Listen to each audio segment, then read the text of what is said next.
الشامي وين ما راح ما بيقدر يكون إلا رقم واحد. ايه نعم، عم نحكي عن فنان الجيل عبد الرحمن الشامي، وخصوصا حفلته الأخيرة يلي قلبت السوشيال ميديا بتونس. الأجواء اللي عملها كانت فعلا مختلفة، والجمهور حس حاله عم يحضر حفلة من العمر، لأنه الأغاني اللي بيسمعوها بكل وقت قدروا يغنوها بأعلى صوت ومع الشخص يلي بسببه عشقوا هالأغاني. وهي مو أول حفلة للشامي بتكتسح مواقع التواصل الاجتماعي، فكل شي بيعمله هو ترند.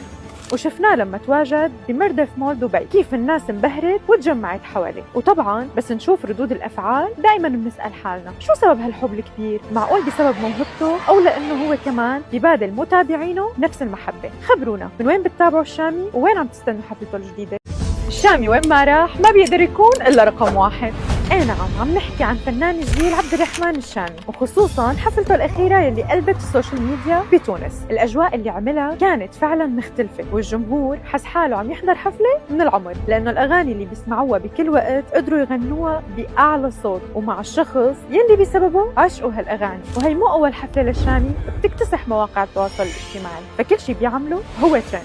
وشفناه لما تواجد بمردف مول دبي كيف الناس انبهرت وتجمعت حواليه. وطبعا بس نشوف ردود الافعال دائما بنسال حالنا شو سبب هالحب الكبير؟ معقول بسبب موهبته او لانه هو كمان ببادل متابعينه نفس المحبه؟ خبرونا من وين بتتابعوا الشامي وين عم تستنوا حفلته الجديده؟